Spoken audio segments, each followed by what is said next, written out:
Muito boa tarde. Pede-me o Presidente da Associação Comercial, o Dr. Nuno Botelho, que eu represente e dê as boas-vindas aos nossos convidados a esta iniciativa, o que eu faço com muito gosto. Eu queria, antes de dar a palavra ao Sr. D. Manuel Moleiro e ao Sr. Dr. Silvestre Lacerda, que me acompanham neste momento importante, e antes de fazer esses agradecimentos, cumprimentar as individualidades e os ilustres representantes das instituições que prestigiam esta casa, este Palácio da Bolsa, a Associação Comercial. E começaria por cumprimentar o Sr. Vereador do Turismo da Câmara Municipal do Porto, o Dr. Manuel Aranha, o Sr. Cônsul-Geral de Espanha no Porto, o Sr. D. José António Martins Villarreal Baena, o Sr. Reitor da Universidade de Lusíada, o Sr. Professor Dr. Afonso Oliveira Martins, o Sr. Dr. Salvato Trigo, Reitor da Universidade de Fernando Pessoa, a Sra. Vice-Reitora da Universidade do Porto, a Professora Fátima Marinho, a Sra. Vice-Reitora também, a Dra. Maria João Ramos, o Sr. Vice-Reitor, Rui Ramos, o Sr. Diretor da Faculdade de Medicina da Universidade do Porto, Sr. Altamiro, e a ilustre assistência que enche este auditório e que vem prestigiar, com certeza, este momento raro que o Dom Manuel Moleiro nos quis presentear com estas edições, e os ilustres académicos de outras universidades e aqui presentes, é um grande gosto. Eu daria a palavra ao Sr. D. Manuel Moleiro para fazer esta apresentação desta cerimónia e no fim. Sí, boa noite. Muchísimas gracias a todos por estar aquí. Nuestro agradecimiento, en primer lugar, a don Francisco Laranjo, en representación de la Asociación Comercial de Porto. No voy a mencionar a continuación a todas las personalidades que él lo ha hecho en beneficio de la brevedad. Quisiera transmitir mi más profundo y sincero agradecimiento al mundo académico, a las universidades. De todas hay algún representante en este acto. Por supuesto, a don Silvestre Lacerda, director general de Arquivos y Bibliotecas de Portugal. Con él tuvimos una ayuda muy importante a la hora de hacer. Yo no sé si es mejor que hable en castellano o en esto que hablo yo, que a veces es una especie de gallego, una mezcla entre gallego y portugués. La verdad es que no sé cuál será la mejor solución. Quizás vamos mezclando un poquito todo, ¿no? Del motivo de la conferencia, que es la conferencia inaugural, el Atlas de Fernando Badourao e a alianza entre o coñecemento científico e a arte, hai un equipo excepcional aquí presente que dan la conferencia, dirigidos por el señor Joao Carlos, y bueno, luego los van a mencionar uno por uno a continuación, van a hablar para todos ustedes. Vamos a ahorrar eso también en beneficio de la brevedad.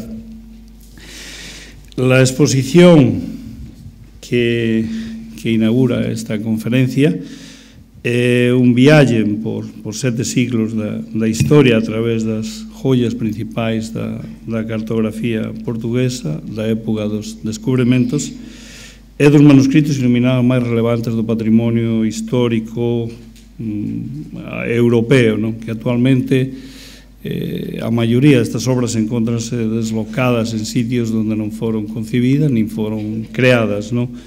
As obras que hai abaixo hai do Arquivo Nacional da Torre do Tombo, no caso do Atlas de Fernando Badourao, do Museo da Fundación Gulbenkian, tamén está quizás unha das seus obras máis importantes, que é o Apocalipsis Gulbenkian, do Metropolitan de Nova York, da Morgan de Nova York. Da Morgan hai algo que tamén ten moito que ver con Portugal e Galicia, que é o Pergamino Bindel, que son as cantigas, as 7 cantigas de Amigo, que son as únicas que están musicadas. Os textos están tamén no Cancioneiro da Axuda, que está na Biblioteca da Axuda, aquí en Portugal, e na Biblioteca do Vaticano, máis musicadas, o único que había é o Pergamino Bindel, que estaba encuadernando un libro de Cicerón, e cando foi descoberto polo Bindel, pasou por distintas mãos e ao final terminou na Morgan de Nova York. Nos acabamos de clonar recientemente e é unha contribución tamén, creo, á literatura, á poesía galaico-portuguesa ou portuguesa-galaico, isto depende de como queiramos velo, non?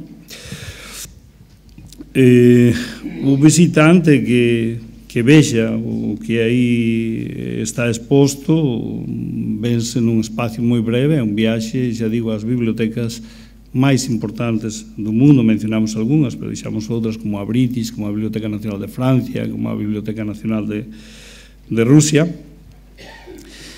pero van ter a oportunidade de fer un mundo por esas obras que modificaron a historia, son os códices máis velos do Apocalipsis, que están abaixo, tamén do Beato de Liébana, que precisamente Humberto Eco, que morreu fai moi pouco tempo, decía que foi a contribución máis grande á historia da arte en Europa, non?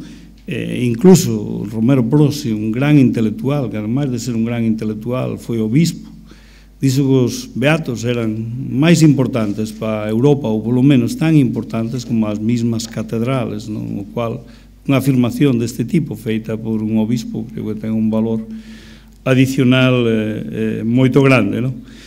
Hai tamén expostos obras de medicina que conteñen os fundamentos da medicina, hai biblias que deleitaban o sentido e o espírito dos privilexiados, hai un tratado do camiño para conseguir a felicidade e os secretos e as sutilezas quizás do mundo da alquimia, non?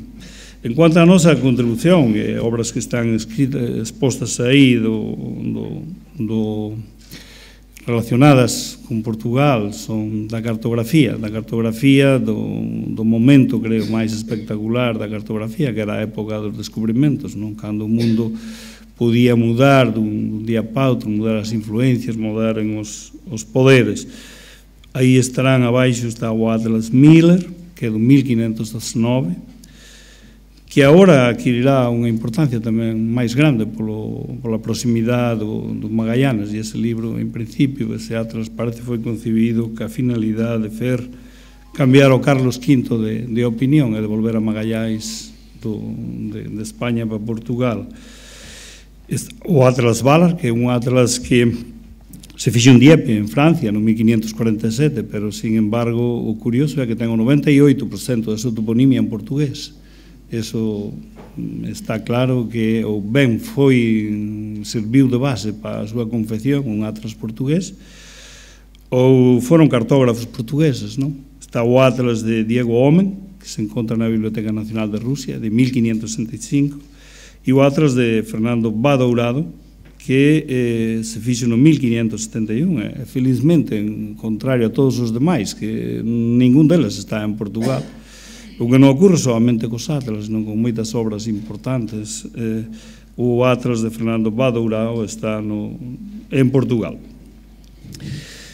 Son obras que pasaron por moitas maus, non? Gracias a eso sobreviviron, pero sobreviviron sobre todo porque eran excepcionales, porque foron un tesouro desde o primeiro día.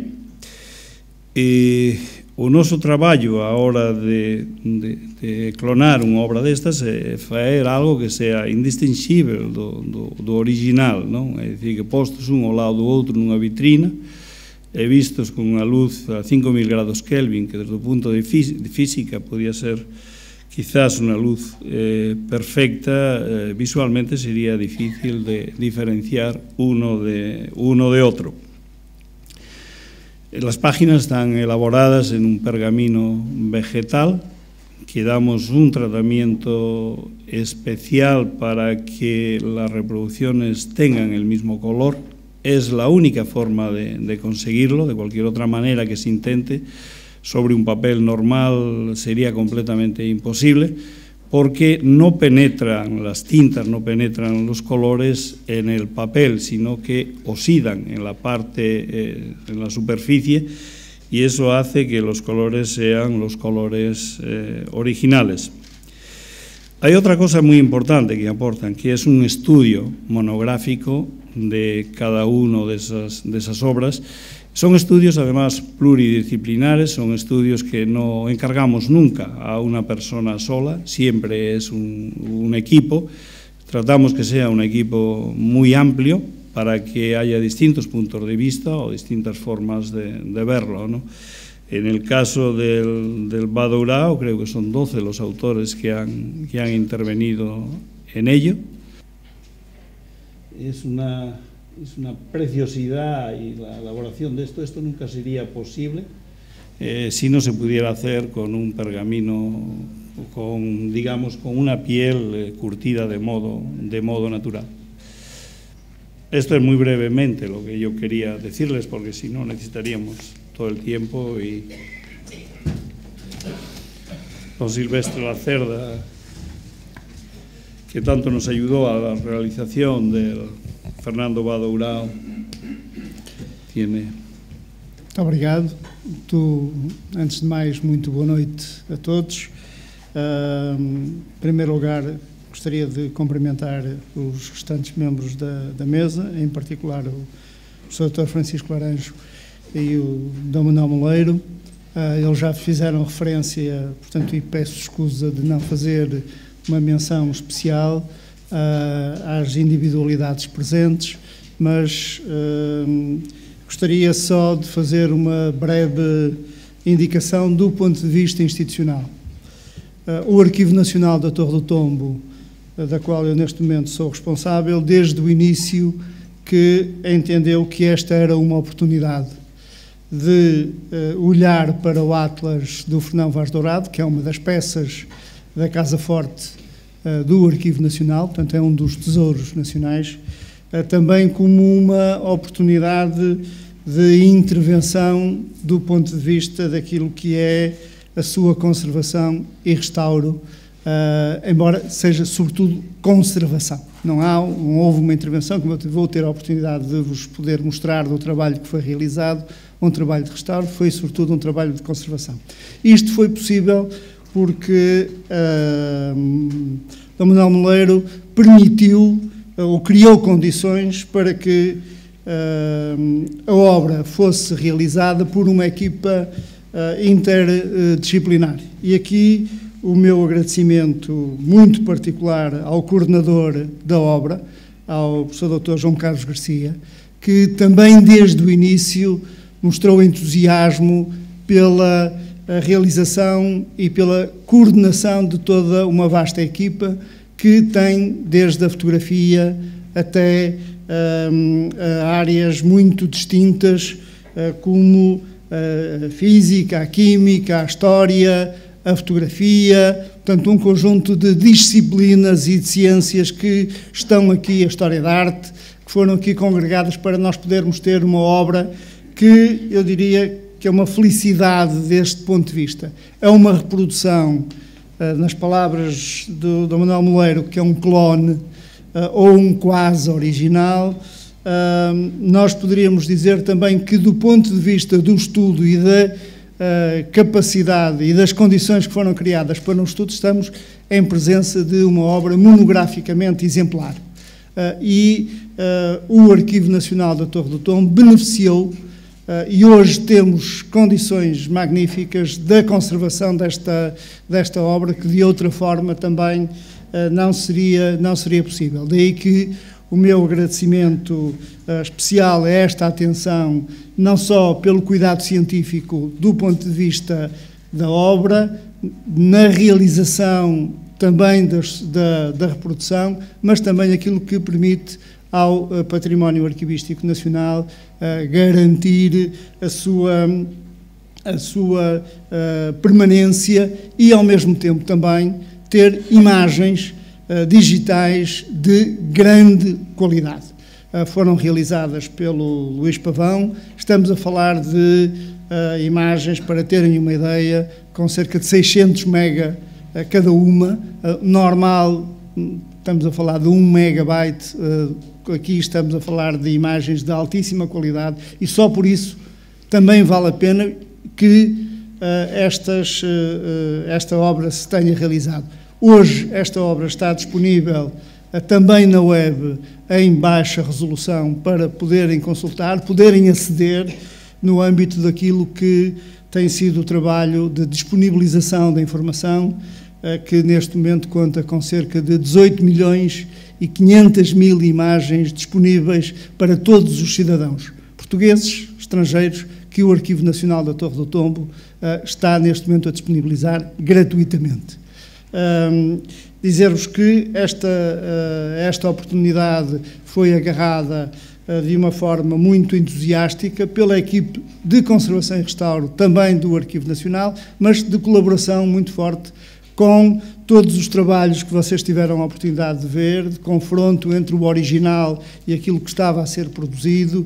Também este foi um processo de aprendizagem para o Arquivo Nacional e isso eu gostaria de, aqui, neste lugar, agradecer publicamente o empenho de Dom Manuel Moleiro para que também a salvaguarda do património arquivístico nacional fosse uma realidade, para além daquilo que podem beneficiar, podem conhecer, quer do ponto de vista do estudo da monografia, quer mesmo depois da reprodução da obra. Muito obrigado.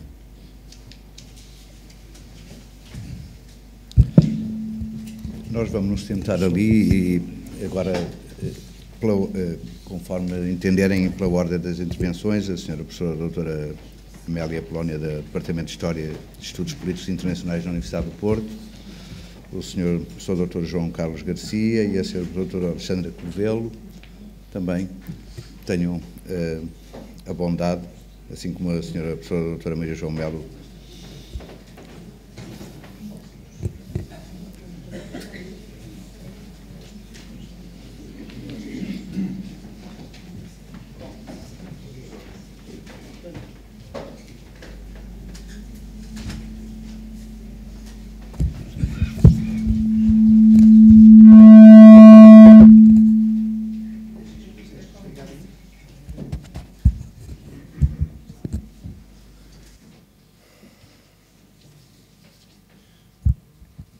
Então, muito boa tarde a todos.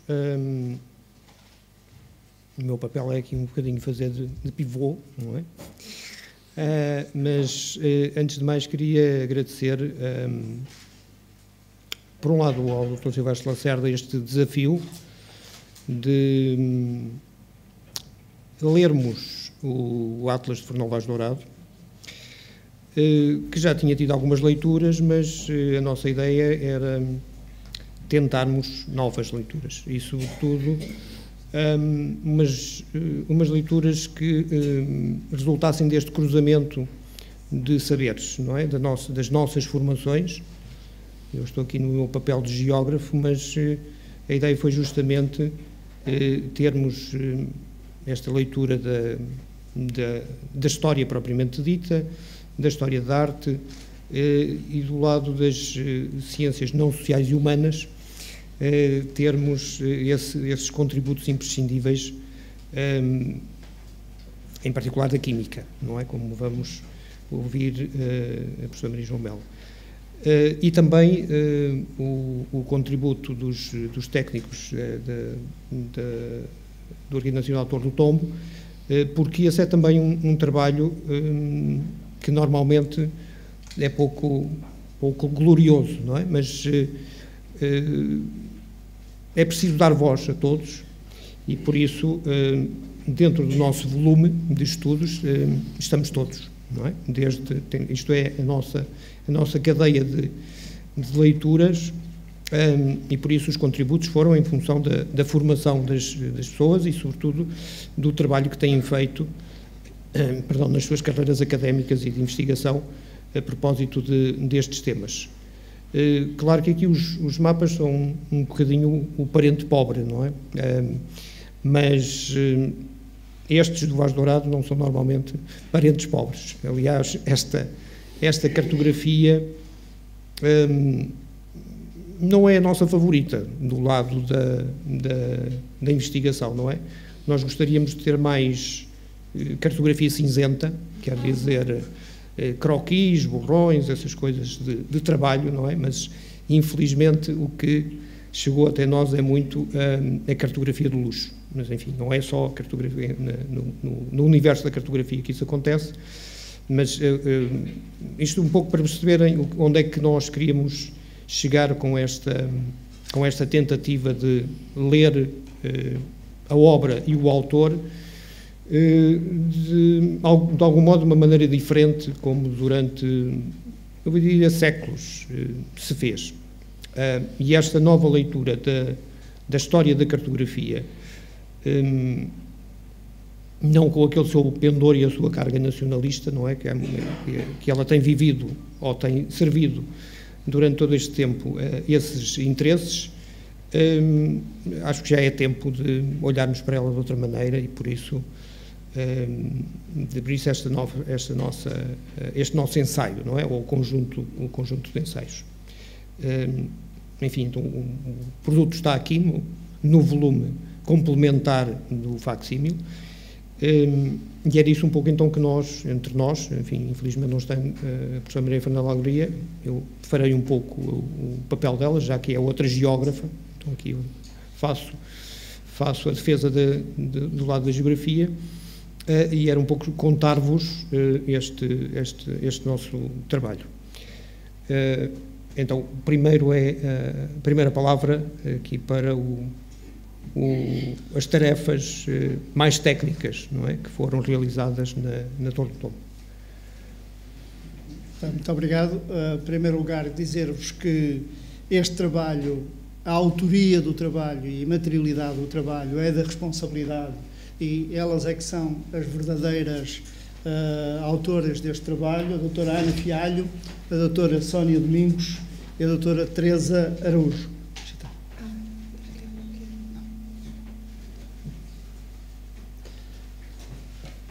Há aqui algumas notas que eu acho que vão ser necessárias para a apresentação relativamente às imagens que vão ver.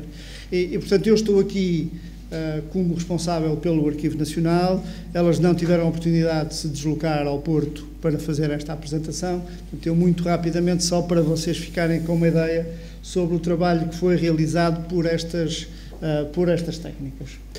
Dizer-vos então a cota e o estado em que a obra se encontrava, do Coleção Cartográfica número 165 da Casa Forte do Arquivo Nacional da Torre do Tombo. Tinha esta encadernação e era sob este aspecto que a peça se encontrava. Aqui podemos ver algumas das intervenções que foram realizadas, o estado de degradação e restauros antigos que a peça foi sofrendo ao longo dos anos do ponto de vista da sua encadernação. Estamos a falar desde meados do século XIX até à atualidade. Portanto, este é um pormenor relativo ao estado em que se encontrava e em aspectos diferentes relativamente à lombada e à maneira como estava a encadernação antes desta intervenção. E depois também a existência que está feita a reprodução na peça que a Moleiro Edições apresenta, este fólio que a dizer que por portaria datada de 1851, em que justifica a falta de um fólio que foi roubado do Arquivo Nacional, em condições que depois deu origem a um processo de meados do século XIX, mas que não se conseguiu recuperar. Deu origem a um processo, nós temos esse processo no Arquivo Nacional, daí a falta de um dos fólios deste Atlas de Fernão Vaz Dourado naquilo que existe no Arquivo Nacional da Torre do Tombo. Deformações provocadas naturalmente pela encadernação e pelo estado de degradação em que a encadernação se encontrava, com manchas amareladas que são frutos dos vários materiais que vão sendo usados, e isto é um outro aspecto que houve e que foi tido em consideração, uma espécie de arqueologia das intervenções de conservação e da forma como nós fomos registando. Temos cerca de mais de 1 milhar de imagens de todo o processo de intervenção relativo a esta peça. Dizermos também pormenores das escarcelas, ou seja, da forma como se encontrava a encadernação e alguns dos pigmentos que foram possíveis identificar associados exatamente a estas formas de degradação. Excesso de cola da própria encadernação que foi necessário remover, que foi necessário perceber para que lhe dar, ao fim e ao cabo, à peça estabilidade, que era esse o objetivo essencial para terminar esta ondulação, porque a própria ondulação não permitia a captura de imagens com qualidade que permitisse um estudo mais adequado relativamente àquilo que se encontrava e esta mesma deformação que estava a ser causada pela maneira como as peças estavam encadernadas. Este é um momento-chave da intervenção. Aliás, o comentário é particularmente interessante, que é: ninguém queria dar o primeiro golpe no Atlas. A Teresa Araújo, que é quem está ali com o bisturi, resolveu então assumir essa mesma responsabilidade, porque era necessário a desencadernação. Este é sempre um momento de responsabilidade relativamente aos próprios profissionais, da maneira como eles hoje encaram a sua profissão e a maneira como hoje profissionalmente se fazem as intervenções. Daí que nós possamos ver aqui o próprio momento da desencadernação e a forma como a fita em pele estável e do empastamento que existe, a maneira como foi tratado, com o cuidado necessário para percebermos de que forma é que esta arqueologia tinha ou não implicações na solução final que era necessário fazer para o reacondicionamento da obra. Chamar a atenção para estes aspectos relacionados com as várias encadernações, o uso do papel marmoreado que era muito vulgar na época, do ponto de vista das várias encadernações. Aqui também transfila, que se percebia que é aquilo que permite depois a unir e fazer a encadernação mesmo, e em que nós podemos verificar que há materiais diferentes que nós conseguimos identificar e permitir, de alguma forma, que todo o trabalho que se veio a realizar ficasse devidamente documentado, não só em relatório técnico, mas também disponível para se perceber qual foi a intervenção que foi realizada. Portanto, vestígios de seda azul, aqui dentro daquela perspectiva que eu já vos tinha referido, das várias intervenções, a maneira como estava o remate, que é muito típico do século XIX do ponto de vista da encadernação, e aqui a forma como se foi analisando alguns dos aspectos evidentes das marcas que, pelas encadernações sucessivas e pela forma como estavam acondicionados os documentos, estas marcas se verificam materialmente. Dizer-vos aqui, causados pelos vestígios de marcas que permitem quase, diríamos, uma outra leitura da maneira como o Atlas já esteve antes desta encadernação que eu vos fiz referência. Portanto, para além do Atlas, há outras, para além da representação cartográfica, há um conjunto de outras tabelas que depois o Dr. João Carlos Garcia vai fazer referência, mas para perceberem que não estamos a falar só da representação cartográfica dos mapas, temos aqui todo um outro conjunto de elementos. Aqui, só para vos chamar a atenção, portanto, fruto do tempo, há aqui formas de percepcionar que a intervenção tinha que ter cuidado do ponto de vista de não usar, ou seja, não usar outros tipos de materiais, porque estes pigmentos eram solúveis em água. E aqui, claramente, há, pois provavelmente a doutora Maria João irá fazer alguma referência de alguns destes cuidados que é necessário ter em consideração quando nós olhamos com cuidado da própria intervenção. Aqui, portanto, são da degradação provocada por uso indevido de borracha elétrica que em algum momento foi usado para fazer limpeza.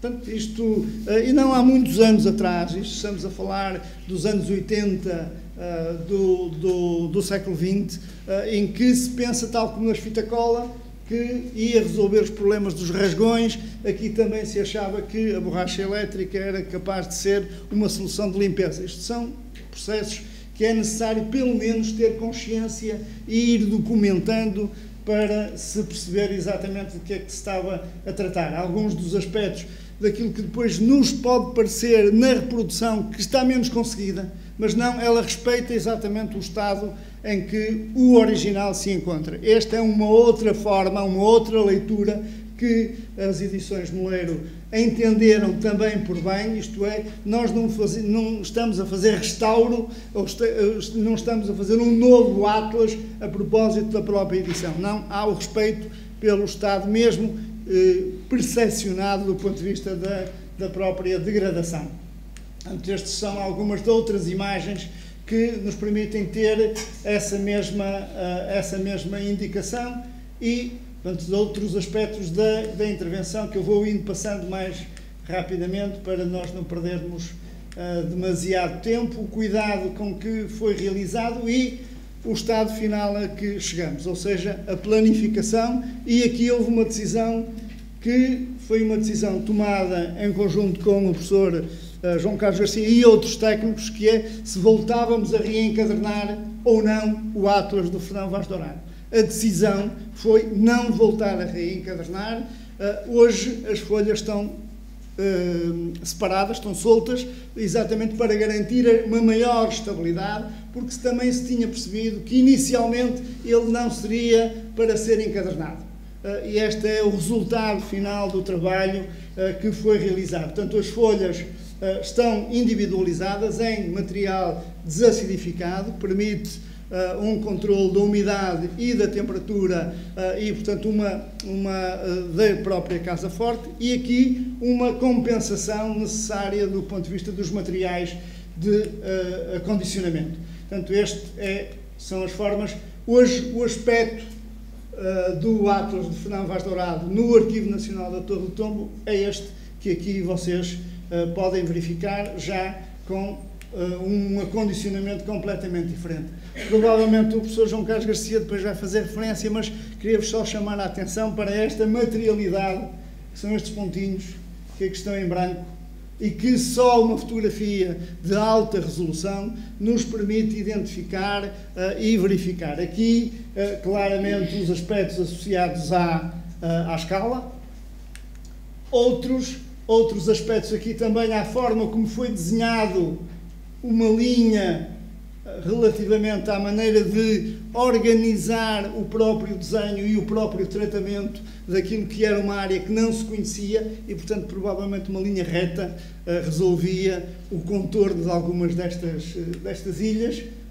E também aqui um outro aspecto que é a maneira como o compasso foi traçando as linhas, foi construindo o próprio Atlas. É naturalmente, como o professor João Carlos Garcia já fez referência, uma peça de luxo, mas também nós conseguimos, através exatamente desta tecnologia, perceber melhor alguns dos aspectos desta materialidade e desta construção destes Atlas. Muito obrigado.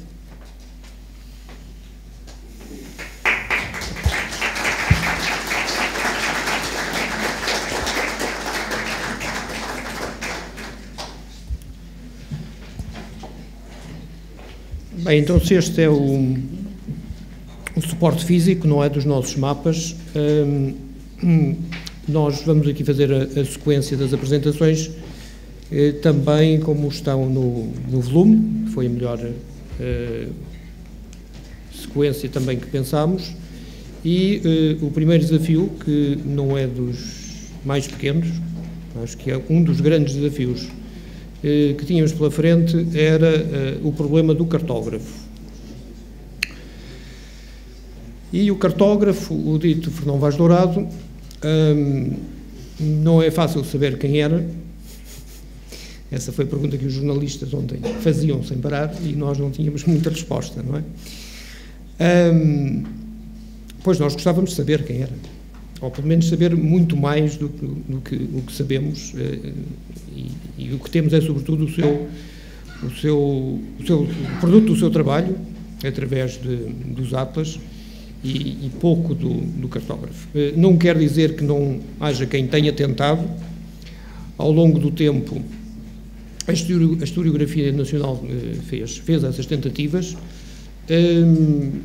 sobretudo Armando Cortesão, não é? Um dos nossos mais famosos estudiosos da história da cartografia, e por isso essa biografia do Fernão Vaz Dourado estava muito solidificada, não é? Estava muito cristalizada e, sobretudo, reproduzida. Quer dizer, todos temos dito o que disse o Cortesão durante décadas. Portanto, este desafio historiográfico para a professora Amélia Polónia não foi fácil, e ela dirá os resultados conseguidos. Muito obrigado. Diluei brevemente e permito-me informalmente cumprimentar todos os presentes. E, de facto, o que aqui trago são apenas notas biográficas em contexto histórico, sintetizando o capítulo que lhe é dedicado. Bom, um ensaio sobre o percurso biográfico de Fernão Vaz Dourado incorre em limitações difíceis, quando não impossíveis de superar. O estudo efetuado e dado ao prelo revela-o à saciedade. O olhar das fontes históricas do período em apreço, o século XVI, bem como dos subsequentes, está informado por critérios valorativos que não colocam homens como Vaz Dourado no centro das suas atenções.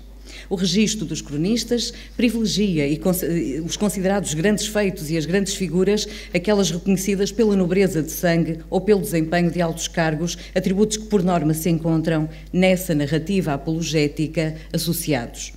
Os registros oficiais remetem para o anonimato aqueles que não se afirmam ao tempo como pivôs de dinâmicas de natureza militar, política ou diplomática. A escassez, para o espaço em apreço, o Oriente, de registros sistemáticos relativos aos portugueses aí estantes ou residentes, tornou a nossa tarefa adicionalmente difícil. A despeito do valor da obra, que persiste como o documento mais eloquente da vida e da atividade do seu autor, Fernão Vaz Dourado, ele seria, no seu tempo e segundo os critérios coevos, um homem comum. Isto em nada significa que seja impossível ou menos pertinente traçar os seus percursos, até pela circunstância de que as marcas do tempo e da evolução histórica são tanto, ou mais, demarcadas pelos comuns, que por aqueles que multiplicam histórias de vida com traços e contingências afins, do que por aqueles que são tidos e a partir de critérios como excepcionais. De igual modo importante é perceber que o traçado de uma biografia é tanto mais elucidativo acerca do biografado quanto dos contextos em que este interagiu. Neste entendimento, o breve escopo biográfico que traçamos de Fernão Vaz Dourado mais não fez do que tentar sublinhar o significado contextual dos dados que com segurança se puderam fixar acerca deste destacado cartógrafo. À falta de informação acerca da vida do autor, o seu local de nascimento e óbito, a ascendência familiar, os espaços de formação, os circuitos de convívio técnico e intelectual, Armando Cortesão, até agora o estudioso que mais se debruçou sobre o autor e a sua obra, construiu uma biografia que tem sido sucessivamente reproduzida desde 1935. Esta leitura baseia-se, como o próprio autor admite, em suposições e conjecturas tecidas segundo princípios de verosimilhança. O que fizemos foi, recuperando os dados biográficos tidos como seguros, tentar buscar outros, usando os novos mecanismos de pesquisa de que não dispunha Armando Cortesão, nomeadamente os disponibilizados por novas ferramentas de pesquisa, por exemplo, todo o TT Online, ao mesmo tempo que acionamos novas hipóteses de trabalho tidas como verosímeis nos contextos em que sabemos que o cartógrafo se moveu, Goa e o Oriente. Para além destes dados conjecturais, a que o historiador dificilmente pode escapar na tentativa de estabelecer nexos relacionais entre os atores em palco, algumas tendências pareciam firmar-se, à luz das quais foi analisado o percurso singular do autor do Atlas que hoje se apresenta na cidade do Porto.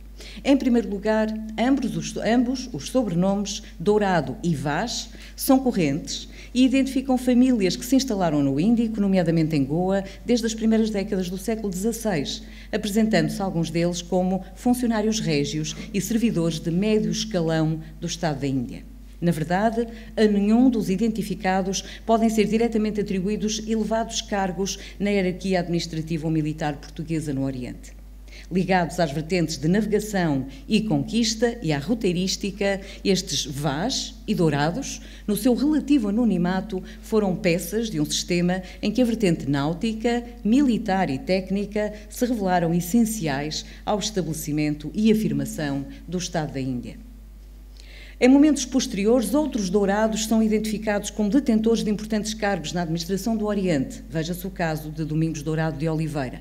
A disseminação dos dourados ocorre também no Brasil e está provada no Reino, na documentação da Inquisição, quer entre os processados, cristãos novos e cristãos velhos, quer entre os que se habilitam a familiares do Santo Ofício.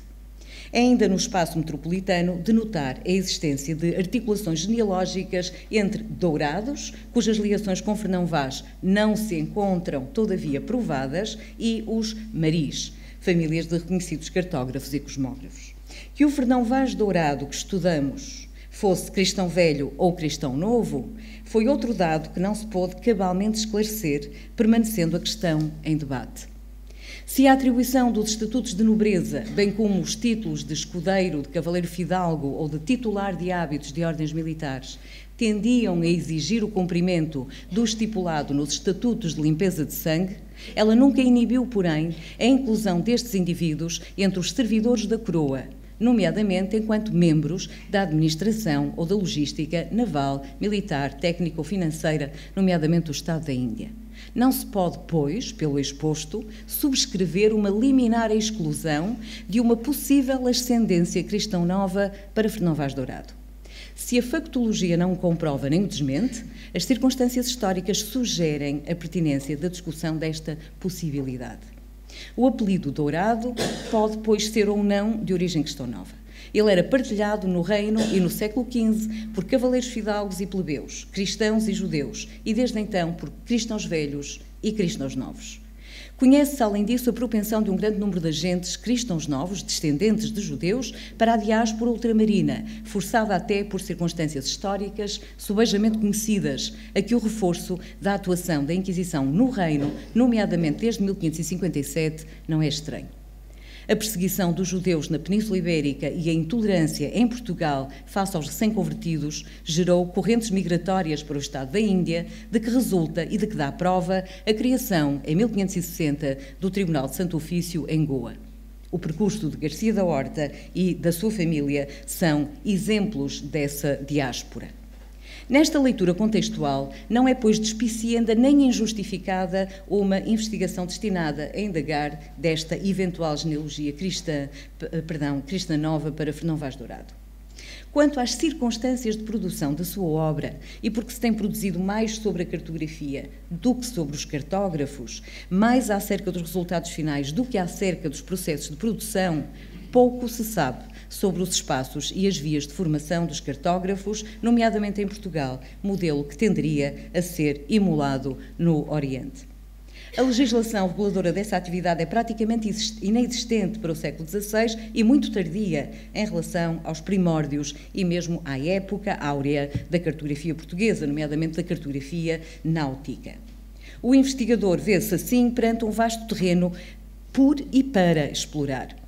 O Regimento do Cosmógrafo Mor do Reino de 1592 é o primeiro texto que estipula normas para a certificação de cartas, globos e instrumentos náuticos e para a examinação de mestres de carta de marear e de fabricantes de instrumentos náuticos. Embora o Atlas, que agora se publica, não caiba, pela sua natureza de cartografia de luxo, como foi dito, e objeto de arte, na categoria de cartografia náutica, poder-se-ia presumir que a obra de Fernão Vaz Dourado se encontrasse sujeita a algumas destas exigências.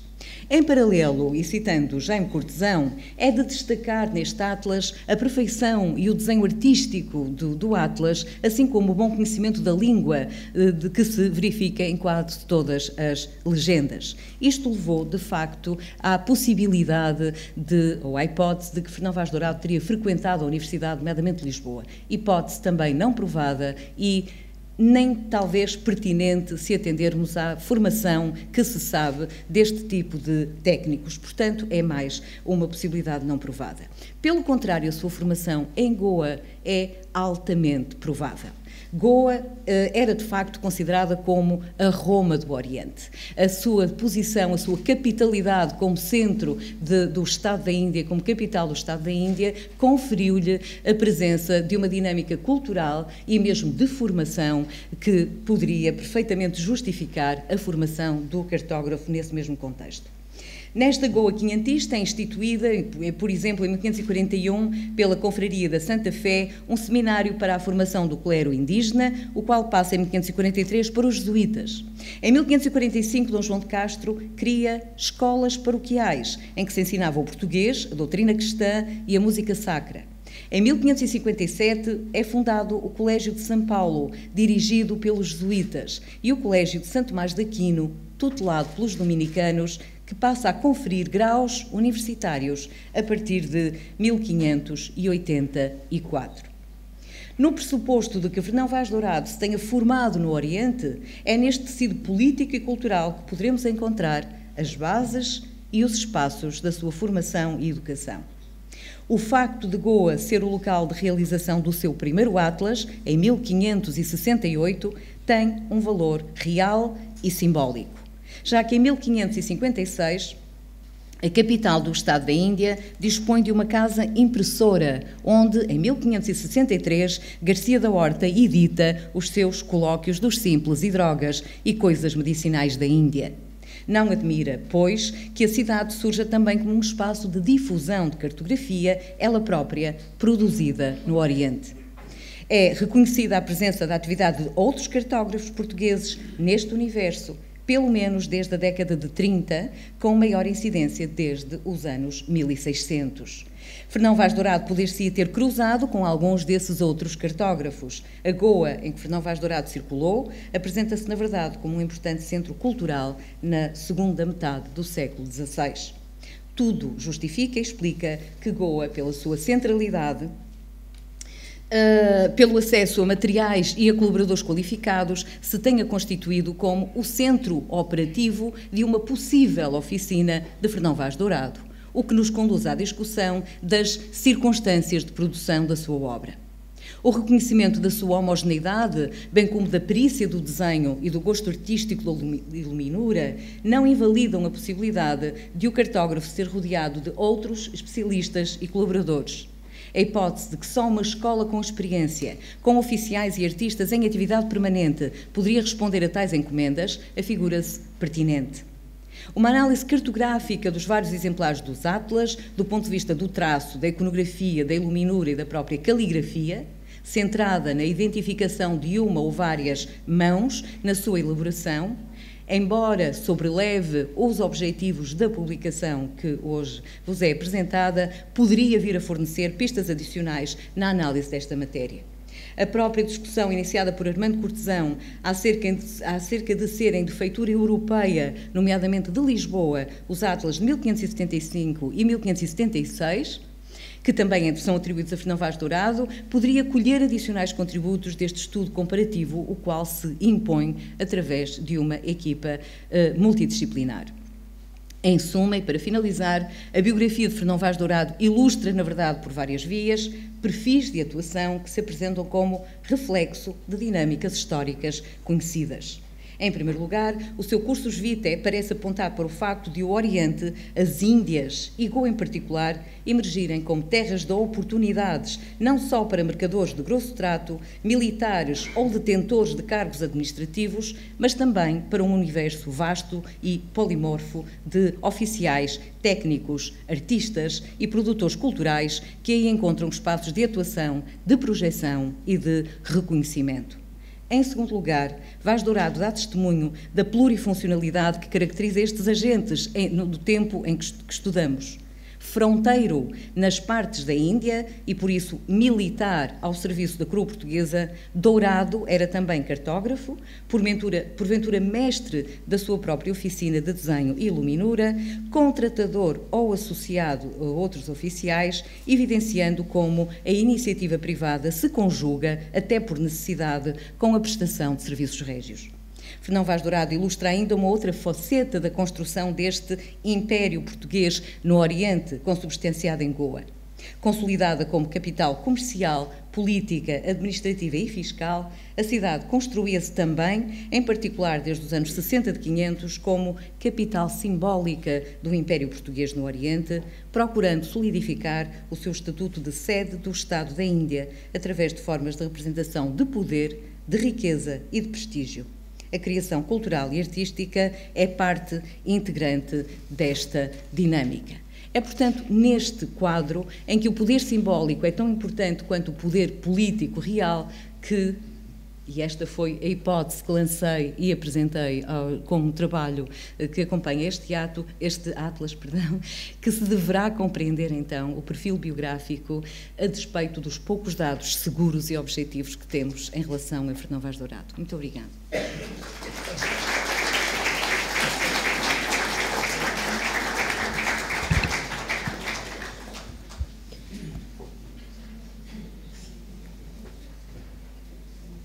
Bem, então, só duas palavras sobre o contributo dos geógrafos, não é? Que foi da minha parte e da professora Maria Fernanda Alegria da Universidade Nova de Lisboa. Talvez ou os possa agrupar estas abordagens em três temas.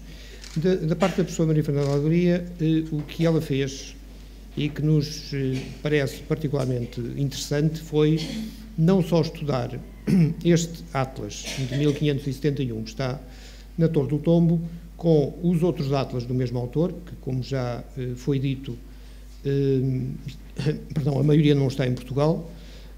Temos o de 1576, que está na Biblioteca Nacional, mas os outros estão espalhados pelas grandes bibliotecas da Europa e dos Estados Unidos. Ora, essa foi a tentativa, então, da professora Fernanda Alegria, foi estudar a sequência das folhas dos atlas e os fenómenos que nelas estão representados, como é que variaram nesta cronologia, que afinal é uma cronologia, já foi aqui referido, bastante restrita, não é? Entre 1568 e 1580, não é? Como é que este senhor, que afinal de quem sabemos tão pouco como vimos, fez tudo isto. Por isso, a nossa ideia é muito mais que procurarmos aqui o grande herói ou os grandes heróis da cartografia portuguesa, é pensar este trabalho mais como um trabalho de conjunto, e por isso a professora Amélia acaba de falar das oficinas, e com certeza que há cadeias de produção nestes lugares de fabrico dos mapas, não é? Claro, o mais famoso é com certeza o armazém da Índia da Guiné no Paço da Ribeira, é aí a grande fábrica de fazer mapas, não é? Como a Casa de la Contratación de Sevilha. Esses dois polos da Península Ibérica, de onde saiu toda esta quantidade de imagens que revolucionam a imagem do mundo, ou melhor dito, a pintura do mundo, já que aqui foi referido Dom João de Castro, era assim exatamente, já que não existia a palavra cartografia, que se chamava a isto que estamos aqui a discutir, não é? Afinal, o que está nestas páginas, nestas folhas de pergaminho, é o mundo pintado. Estes senhores o que fazem é pintar, não é? E o que também está por trás da construção destas imagens são as regras da pintura, mas ouviremos professora Alexandra Corvelo a propósito destes temas. Então, essa comparação com os outros atlas foi feita e com os outros cartógrafos que não portugueses. Porque, contrariamente àquela historiografia de que já falei, pouca atenção foi dada a esta comparação entre os portugueses e os outros, quando este mundo de que estamos a falar circulava onde circulavam todos, não é? Circulavam todos dentro das caravelas, tanto estava um turco ou um habitante de Argelo, como estava um genovês ou um catalão ou um português, não é? De modo que com os cartógrafos, com certeza que acontece o mesmo, e com o saber cartográfico também. A essa comparação, há outra que temos que procurar, que é entre esta cartografia, que é toda manuscrita, e a cartografia impressa, que é coisa também que os nossos historiadores do tema têm rejeitado muito, porque não havia produção cartográfica impressa em Portugal. Enfim, havia muito pontualmente, não é? E não são só as consequências, ou não são só as heranças que vão sair daqui, porque estas imagens do Fernão Vargas Dourado vão ser copiadas e recopiadas pelos editores, eu não quero chamar cartógrafos, porque depois perguntam-me o que é o cartógrafo e eu não sei, mas pelos editores do Norte da Europa, e por isso quem copia quem plagia quem, lá por não haver internet, não quer dizer que eles não fizessem isso permanentemente, não só copiando na versão manuscrita como na versão impressa. Portanto, essa circulação de imagens, que podem não ser a totalidade da imagem, podem ser, é como um texto, não é? Eu também posso copiar uma frase ou posso copiar o volume inteiro. Aqui faz o mesmo com o mapa. E como é que essas imagens passaram? Passaram entre estas sociedades científicas europeias e passaram para o Oriente. A professora Amélia falou deste grande centro que era Goa, mas poderíamos pensar, já que está aqui a professora Alexandra Corvelo, no famoso mapa não do Vaz Dourado, mas do Álvaro Seco, aquele Portugal deitado, que apareceu pintado nos biombos japoneses. Portanto, isso quer dizer que ou uma folha solta ou um volume de Ortélios, do Teatro Móveis Terraro, chegou ao Japão e os artistas japoneses pintaram esse país que eles não imaginam. De outra maneira, como também o Japão chegou a Portugal graças às imagens dos jesuítas e da cartografia portuguesa. Aliás, o Japão muda muito com o Vaz Dourado, não é? Quando virmos este Japão reproduzido em muita da outra cartografia europeia, é essa exportação da imagem do arquipélago através deste cartógrafo. Mas, enfim, então, isso foi o trabalho da professora Fernanda Alegria, e depois, da minha parte, tentei fazer dois exercícios. O percurso de vida do Códice, quer dizer, o que é que lhe aconteceu desde que foi produzido em Goa até chegar aqui. Teve um percurso atribulado, teve vários séculos em Évora, na cartucha de Évora, porque ele pertenceu a um dos mais famosos arcebispos de Évora, de Dom Teodósio de Bragança, que criou a cartucha e que o doou à Biblioteca da Cartucha, e lá se manteve, mesmo com a ocupação francesa, sobreviveu, e só chega a Lisboa na altura da extinção das ordens e a sua incorporação, há quem diga na Biblioteca Nacional e depois na Torre do Tombo, mas a notícia da existência do Atlas, a mais recuada que temos, é na Biblioteca Lusitana de Barbosa Machado, não é? Dos meados do século XVIII. E depois, graças a essa notícia, há vários dos sábios europeus que vão falando dele Atlas, e também desde cedo, no século XIX, com o Visconde de Santarém e com o futuro Visconde de Sá da Bandeira, Atlas, ou as imagens do Atlas, começam a ser aproveitados para fins políticos e diplomáticos. Quer dizer, esse é um método que deve muito ao segundo Visconde de Santarém, que está em Paris como exilado miguelista, mas que defende os interesses de Portugal nessas reivindicações do colonialismo, da primeira fase do colonialismo, não é? Que é a África Ocidental, que se trava então nos anos 30 e 40 do século XIX a propósito da África Ocidental e concretamente dos chamados rios da Guiné, do tráfico dos escravos, não é? Que é controlado pelos portugueses, e perante a ameaça de franceses e ingleses começamos a colocar na mesa das negociações provas da prioridade, como se dizia então, dos descobrimentos portugueses. Os atlas, enfim, os mapas, serão uma das grandes provas que Portugal, como nós sabemos, pelo menos até ao mapa cor-de-rosa, de 1886, e que depois tem o desfecho do ultimato, como os portugueses sabem bem, será repetidamente utilizado, não é? Este método de a cartografia histórica servir para negociar.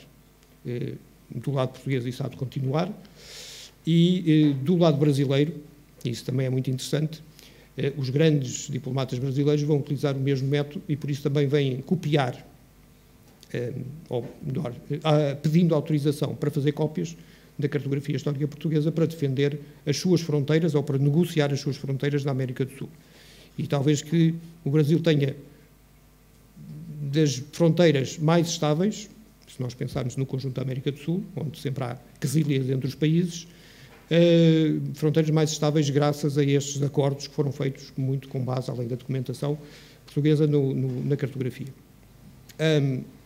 Então, isso é uma leitura deste percurso de vida do Atlas. A outra, que começa também cedo no século XIX, mas na segunda metade do século XIX, creio que a primeira vez que sai de casa é para a Exposição Universal de Paris de 1868 e depois não para de sair. Quer dizer, cada vez que Portugal se tem que exibir, vai com o Atlas debaixo do braço, não é? Portanto, todas as Expo, grandes Expo, sejam as universais, sejam as coloniais, o Tesouro está presente. Estou a pensar, enfim, na de 29 em Sevilha, que é uma das grandes exposições, as comemorações do Colombo em Madrid, em 92. Então, o Tesouro prova a glória nacional, não é? Não só no sentido científico, mas também esta ideia da prioridade e da reivindicação dos territórios coloniais. E isso há de continuar até aos nossos dias. Ele não tem saído muito nos últimos anos e agora, graças a esta decisão que o Dr. Silvestre Lacerda tomou de não ser reencadernado e as folhas finalmente estarem soltas, isso permitirá que, quando não houver alternativa ao empréstimo, que se empreste uma e não se empreste o volume, claro.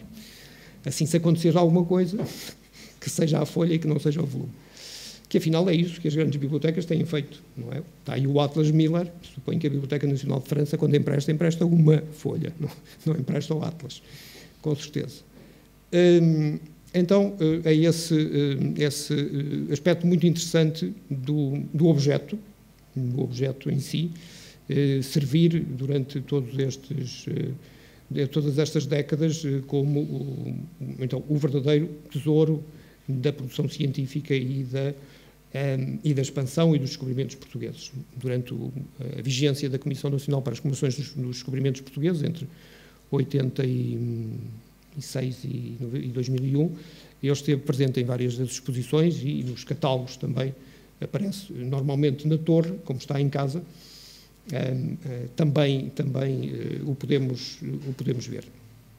Então, isto foi, muito resumidamente, a questão do objeto em si e depois, então, o que também tentei foi muito uma leitura geográfica, e pode parecer um pouco estranho eu estar a dizer que as outras leituras não são geográficas. Lamento dizer que sim, que essa é a minha opinião. Quer dizer que se tem olhado muito para tudo, exceto para o que está lá dentro de cada mapa, de cada folha do Atlas, não é? Quer dizer, a representação da superfície da Terra.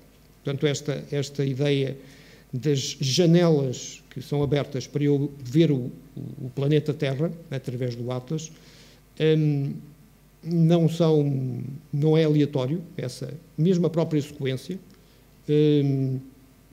ele está aqui em Portugal, está aqui a folha de Portugal, mas a primeira folha de quase todos os atlas do Vaz Dourado é a folha respeitante à Terra do Fogo e ao Estreito de Magalhães, já que se falou das comemorações de Magalhães que se aproximam.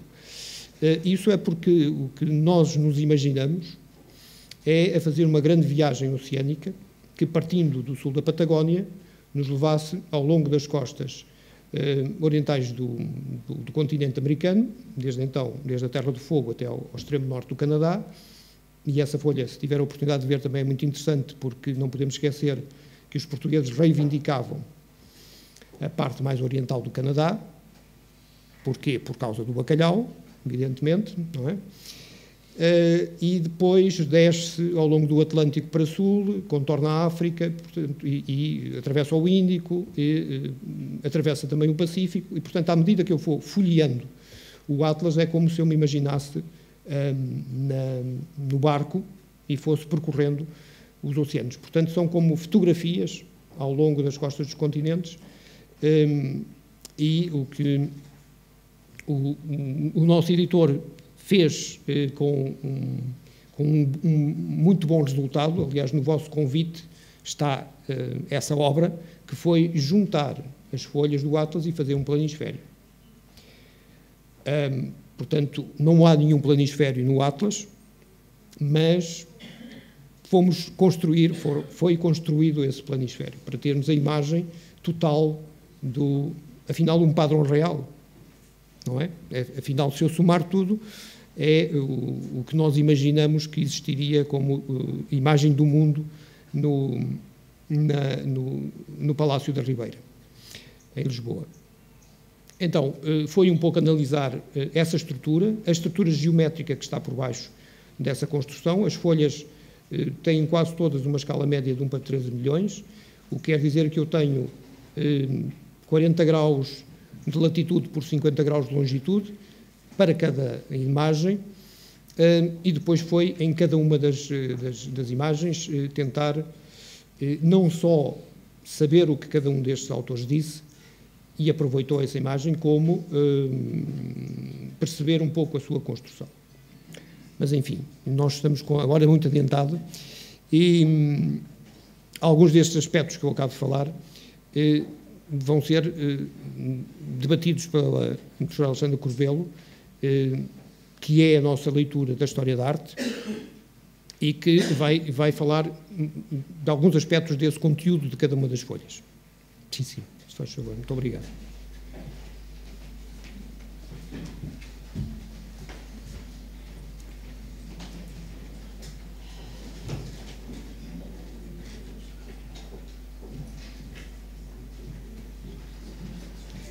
Muito obrigada e muito boa tarde a todos.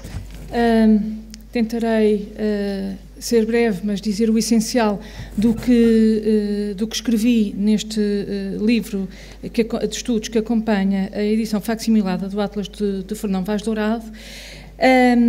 Eu gostaria de começar por chamar a atenção para o facto destes atlas manuscritos do Fernão Vaz Dourado cruzarem-se de uma forma muito contrastada com a história do mercado de livros e cartas impressas no momento da sua máxima expansão e divulgação. Em meados de 500, enquanto Roma, Veneza, Lovaina e Antuérpia imprimiam centenas de cartas e de mapas, Vaz Dourado empregava e enfatizava as premissas das técnicas mais refinadas da pintura miniaturista do Renascimento. Os pergaminhos utilizados são de uma brancura alva, o desenho é minucioso, detalhado, a paleta é rica e sabiamente conjugada com a aplicação do dourado, transformando estes atlas em obras únicas, refinadas e preciosas, colocadas assim num registro bem diferente do impresso.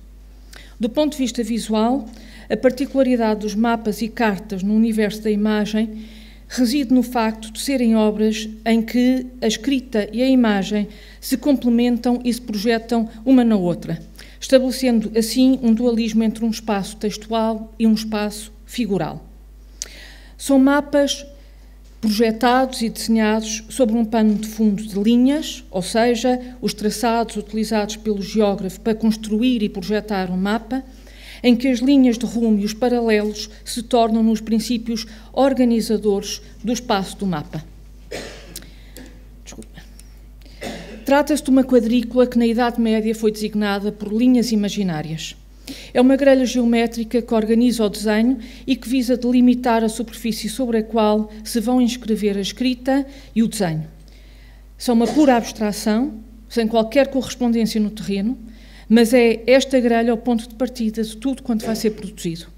É, sobretudo, o dispositivo que impõe ordem à desordem do mundo físico, aliando a esta função organizadora e de autoridade significações de caráter político também.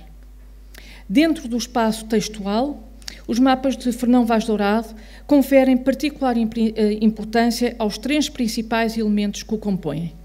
O título, que surge como moldura a muitas destas composições, a toponímia e as legendas, geralmente enquadradas por belíssimas cartelas de efeito tridimensional e quase escultórico.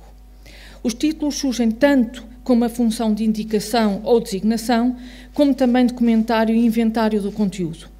É uma caligrafia maiúscula, espaçada, que obriga o observador a contornar o mapa. Para ler devidamente o título, contrapõe-se a escrita minuciosa e miúda dos topónimos, cujo papel de nominação reporta não ao geral, mas ao particular, ao singular. É uma escrita de apropriação simbólica do espaço, que na sua vertente estética interrompe a rigidez imposta pela grelha geométrica e modifica a própria percepção do mapa. Ao contrário do título ou da legenda, que se colocam e são colocados à margem deste espaço figural, a toponímia interfere com o desenho e transforma-se por vezes em desenho, recorrendo para esse efeito ao próprio desenho das letras, ao tamanho e à cor.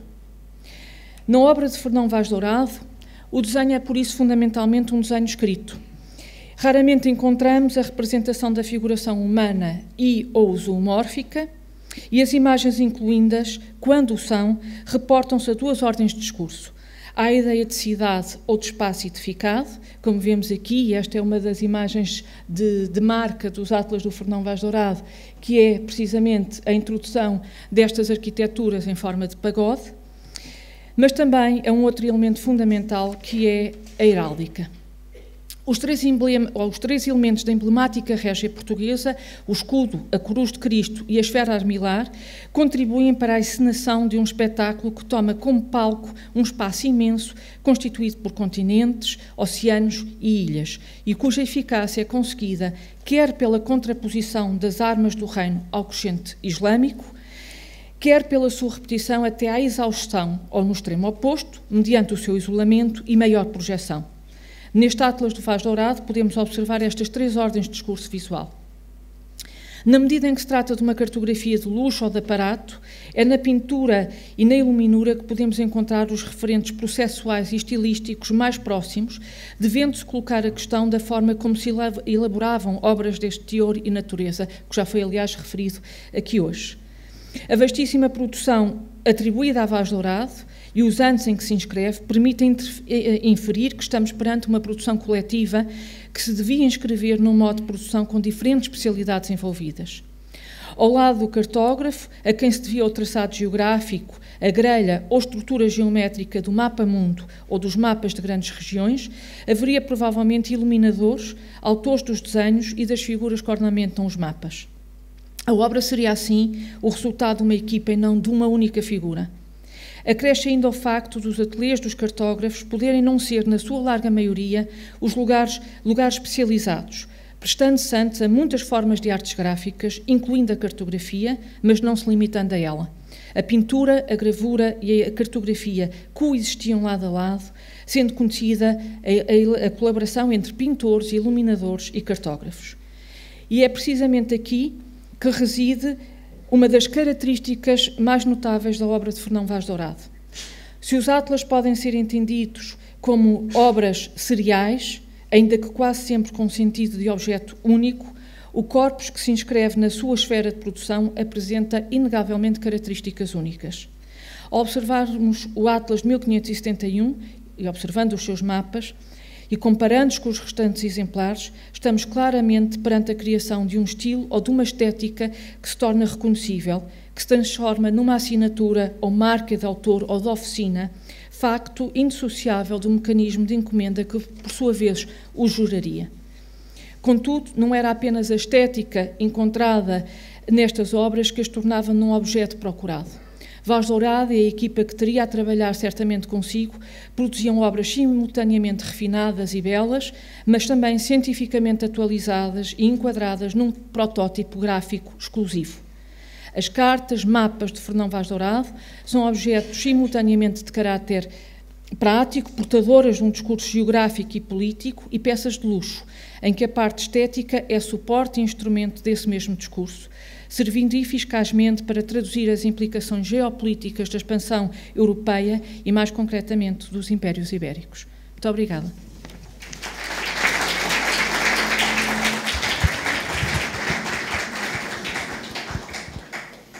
Bem, então temos a última intervenção da professora Maria João Melo, que nos vai falar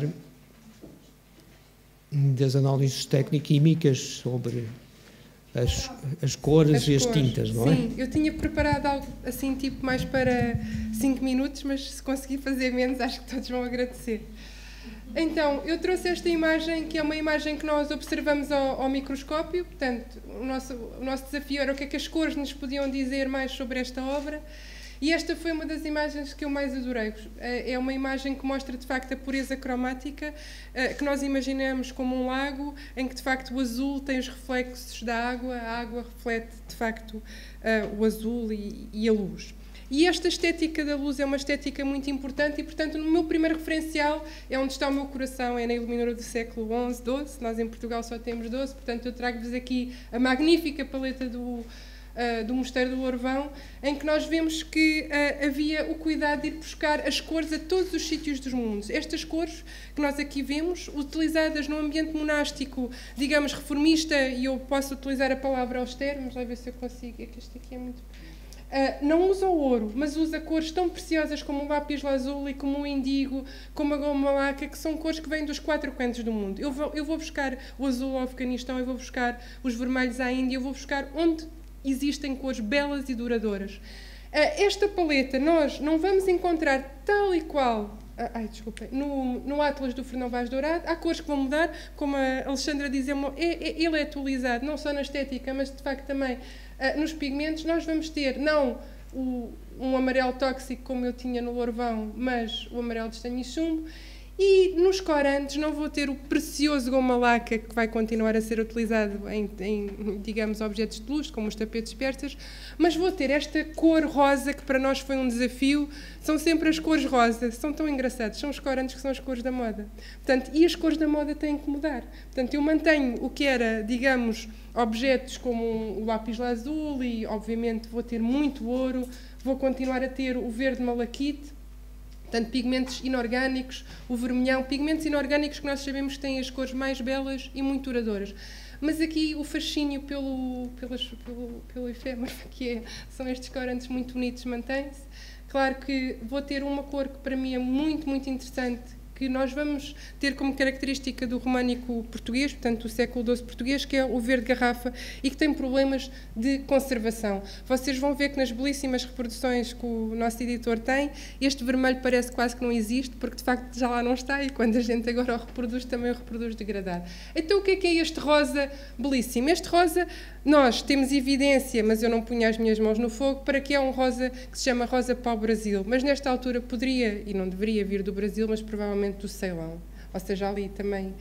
Mas não é por isso que ele o está a usar, porque este rosa é o rosa que os livros de horas, que vai ser a produção mais best-seller e também mais luxuosa na Europa, digamos, no século XV, portanto, livros em que temos a oração para fazer num ambiente doméstico, portanto, com o indivíduo que pode falar, entre aspas, ou meditar sobre Deus diretamente. Esses livros de horas vão ser livros caríssimos. Quando a gente diz luxo, diz mesmo luxo. É como eu oferecer um iate a alguém. Eu, de facto, não posso oferecer, mas pronto, há quem possa, não é? Então, eu só vos queria chamar a atenção que estas cores, de facto, têm problemas de destaque, mas a cor mantém-se belíssima. Portanto, nós pensamos que ou em mistura ou puro é de facto este corante. Este roxo eu só vos trouxe porque nos pode dar pistas um dia que nós queiramos perseguir estes padrões de filigranas, se de facto pudermos fazer alguma associação às grandes escolas das Bíblias Hebraicas de Lisboa, poderia ser interessante um dia, de facto, irmos pelo padrão da filigrana. E também trouxe-vos isto porque as imagens em macro eu acho que são lindíssimas. Isto são coisas que, às vezes, como vocês têm aqui a escala, isto quer dizer meio milímetro. Portanto, estão a ver o rigor desta pincelada, a aplicação do ouro eu trouxe um pouco. Portanto, ali também são tudo imagens macro, portanto, uma pincelada com uma delicadeza enorme. Temos problemas de gradação, problemas que eu um dia espero ainda, se viver tanto como a Manuel de Oliveira, por certo a gente vai conseguir arranjar uma forma. Isto era tudo este belíssimo laranja, que aqui parece vermelho por causa das nossas fontes, e está-se a converter neste preto. Acontece na nossa iluminura do Apocalipse Larvão, românico, é um problema que gostaríamos muito, de facto, de reverter. Trouxe-vos, então, aquilo que eu penso que, ainda que a paleta seja uma paleta moderna e vá buscar alguns materiais ao século XII, vai atualizar-se, como eu vos disse, os materiais do século XVI, o amarelo estanho e chumbo, aquelas cores da moda que são as corantes, mas a forma de colocar a cor eu continuo a achar que está muito mais próximo do românico. Portanto, este efeito de joia, de vitral, de luz que jorra, e eu acho que não é por acaso que estes mapas, eu também, se tivesse aquele mapa, não o deitava fora, de certeza. É muito bonito de observar. Estão a ver aqui este verde, não tem a pureza e o impacto do vermelho porque está todo a sair, porque senão teria o mesmo impacto. É um verde muito saturado e ao microscópio parece de facto um vidro de uma garrafa.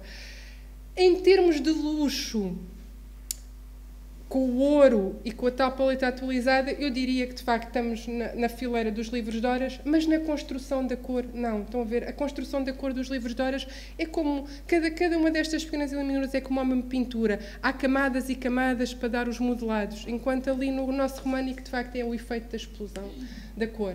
E só para partilhar com vocês, os artistas, e ainda que seja uma oficina e que obviamente é uma equipa que está a fazer isto, alguém concebe, e alguém escolhe, e alguém planeia. E é desses que às vezes a gente gostava de estar mais perto e poder falar, mas eles deixam-nos estas cores belíssimas, estas cores que fazem com que as obras sejam preservadas. Reparem, meio milímetro, isto são coisinhas que ficaram aqui com esta pureza cromática que nos remete de facto, eu penso, em termos de impacto para algo mais como, pelo menos, o nosso século XII português, ou então, e deixem-me fazer homenagem ao Ângelo, que eu na minha cadeira de História e Técnicas de Expressão Artística digo, o Ângelo, quando persegue e quando usa estas têmporas vinílicas, está com a pureza da iluminura, e portanto ele vai buscar estas cores puras, os magentas, os azuis e os amarelos, e é isso, uma tinta, um verniz, uma obra de arte, são valores que nós gostaríamos de preservar para toda a eternidade, para além do que nos dizem como conteúdo. Muito obrigada pela participação.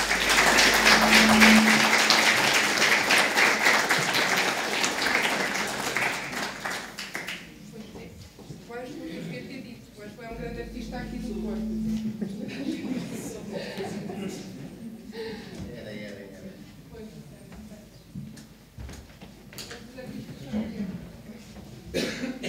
Bem, eu queria dar por encerrada esta sessão, convidarem com o Dom Manuel Moleiro todos a visitar esta belíssima exposição, os apaixonados pela arte e pelo trabalho notável de Dom Manuel Moleiro, e agradecer a presença de todos. E há um cocktail também, são todos bem-vindos. Dom Manuel Moleiro, muito obrigado pela sua exposição.